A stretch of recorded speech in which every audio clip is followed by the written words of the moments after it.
Good morning, my name is Innocent.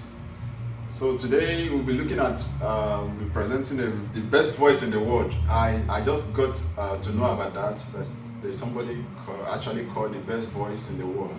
So I'm making a little reaction about this best voice in the world. So I would also want to know what you think. The guy is really good. He's by name Dimash. So I'll be playing the video, one of the videos he made in the opera number 2 in 2017. So I'll be playing the video, so I'll be making a little reaction based on those videos.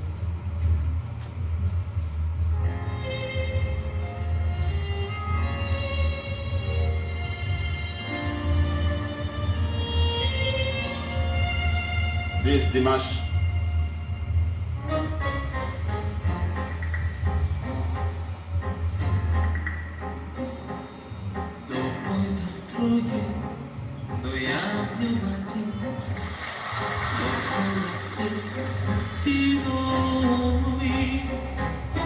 Ветер осенний стучится в окно, плачет опять надо мной. Ночью гроза, а на утро тьма, солнце остыло совсем. Давние боги и тучи летут.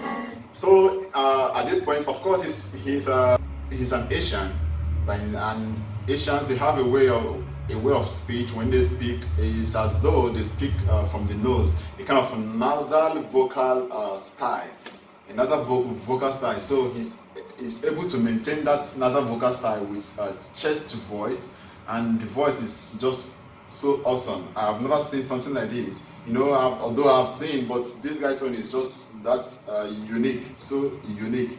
And he will surprise you as time goes on. Just keep on with it.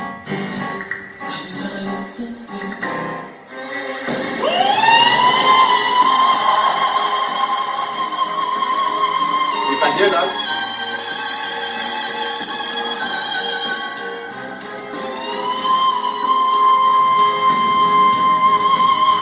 Now that is a high C. A high C, C5, if you might call it from the name from the piano, is a C5. And this C5, originally for men, nowadays people can sing that in operas, like some tenors. We have some good tenors like Pavarotti, Bocelli, and some of all these guys, Domingos, and you know, these people, they can hit the C5 comfortably. Now they hit that with their natural voice. But then there was a technique this guy used there. He didn't hit the note rightly. He didn't hit the note immediately. Rather, he glides, a kind of a technique called glissando. He slided up to the note. Maybe, I don't know if he was afraid, if he hit it, he might die. I don't know. But then he slided upwards to that note. So maybe and also with this C5 in the Baroque period and the early classical era, let me say 1600s and 1700s, there were no persons who could hit this note, like I mean men who could hit this note immediately. But what was done then, for them to hit that, they had to go through castration. Some of them accepted to be castrated, and they were called castratis, for them to be able to hit this high note. And now we have people who hit this note even with reckless abandon. It's so amazing. So we'll continue.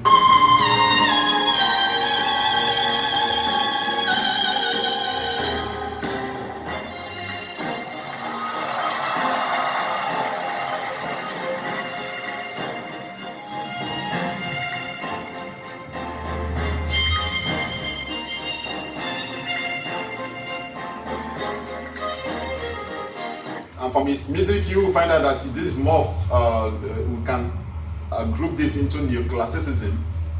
It is not pure classical, and it is not pure pop or whatever you call it. But then this is a kind of neoclassicism. It's a mixture of different genres of music, and it's a kind of, you bring a little part here, and the music is set. just like you have an exponent in that aspect who is a very popular guy, Yanni. But then the difference is that Yanni pays more attention to the instrumentation. He pays more attention to the instrumentals, and he tries to explore different kind of musical instruments. But then this guy uses his voice, which is also an instrument. He uses his voice to excel in this regard. So we'll continue.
Okay, now you could hear some attributes of staccato even on that high pitch, and what was done there, he did a what we call abrupt modulation. There was no pivot key given. Maybe from the instrumentation, there could have been just a lead there. Then he just hit the note, and he also continued to glide through those notes. Now, the person, one of the operas from Mozart, Magic Flute, from Pants of Hair, actually from the opera Magic Flute, he gave that picture of a girl hitting that note, and this guy tries to represent that again. It's a kind of fusion. Try to use that staccato. So using that kind of sound, that high pitch, and also applying this technique of staccato, detached note, is so amazing. So we'll continue. We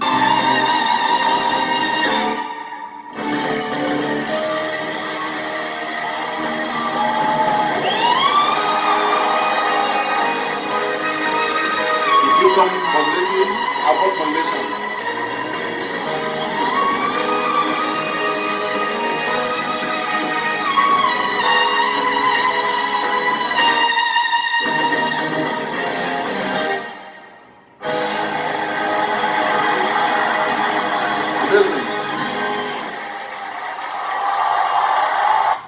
So thank you very much for watching. Next time we'll be looking at maybe another person, so we'll be bringing another person to the table. So thank you, viewers.